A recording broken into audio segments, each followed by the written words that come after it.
voilà, voilà Mahamat Idriss Déby Itno qui va à Paris. Le voilà, venez parler. Ah, Niamsi, venez parler maintenant, venez parler.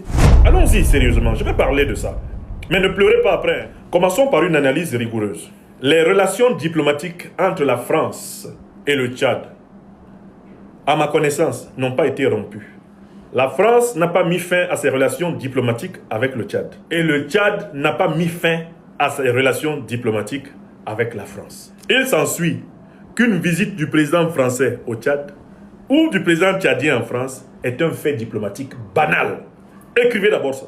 Deuxième élément important. Analysons l'histoire de la relation entre le pouvoir du président Mahamat Idriss Déby Itno et le pouvoir français. Le président Mahamat Idriss Déby Itno n'a connu qu'un seul président français depuis qu'il est chef de l'État tchadien à la suite de la mort de son père en avril 2021.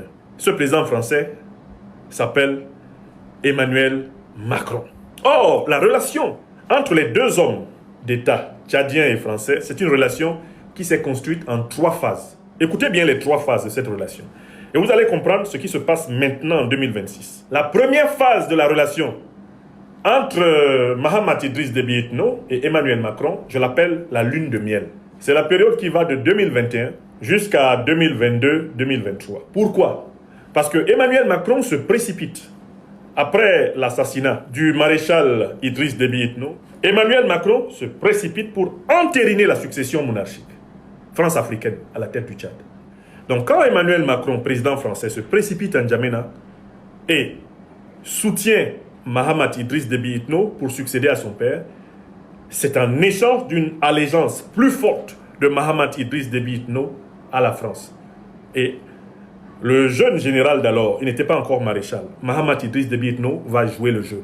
C'est ce qu'on appelle la phase de la lune de miel. La deuxième phase, qu'on va appeler la lune de fiel, va commencer.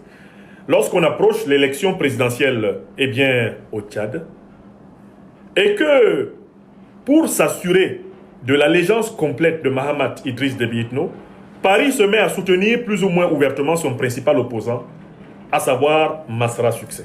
Parce qu'en fait, pour que lui, Idriss Déby, obéisse à la France, il fallait que la France veille à ce que lui, Idriss Déby, soit fragile.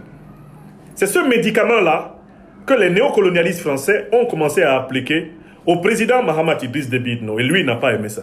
Quand Mahamat Idriss Déby Itno se rend compte qu'on est en train de le traiter comme on traitait son père, alors il a eu une triple audace. La triple audace de virer les troupes françaises, d'exiger le changement de l'ambassadeur de France et de virer du même coup les troupes américaines du sol tchadien. Triple audace de refuser que le territoire tchadien serve de base arrière pour attaquer sur son flanc est la République sœur du Niger. C'est par là, dans cette phase de la lune de fiel, que Mahamat Idriss Déby Itno, l'actuel président tchadien, a touché le cœur des panafricanistes.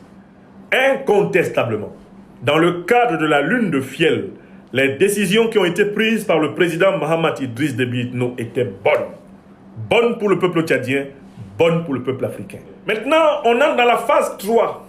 La phase dans laquelle nous sommes maintenant. Quelle est cette phase? Je l'appelle la phase mi-figue, mi-raisin. C'est-à-dire ce n'est ni miel ni fiel. Cette visite, regardez comment elle s'est faite.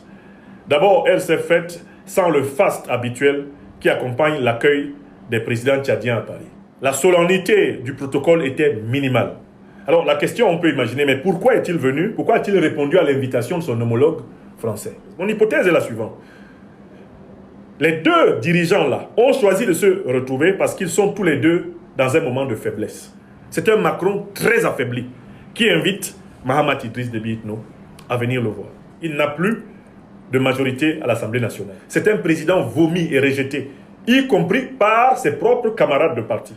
Regardons la situation de Mahamat Idriss Déby. Il est dans cette phase où la naissance d'un mouvement de rébellion au sud, la réactivation de l'instabilité à la frontière est, notamment en provenance du Soudan, font qu'il a besoin de renforcer une fois de plus ses alliances et de s'assurer que ses ennemis ne vont pas être renforcés. Il faut ajouter que, bien qu'il ait stabilisé le pouvoir à l'intérieur, le fait que son principal opposant soit en prison, mais ne contribue pas à donner de son régime une image suffisamment rassurante.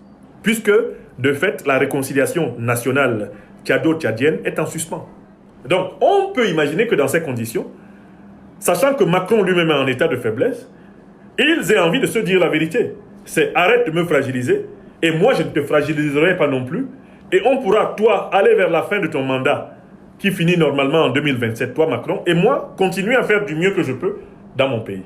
Donc, je pense donc que la rencontre entre Mahamat Idriss Déby Itno et Emmanuel Macron ne va pas accoucher d'une grande décision. C'est une rencontre qui va, dans le meilleur des cas, apporter un apaisement relatif entre eux. J'appelle le président Mahamat Idriss Déby Itno à voir que celui qui a trahi Kadhafi est le mentor de Macron, à savoir Paul Stéphane Sarkozy de Nagui Boxer.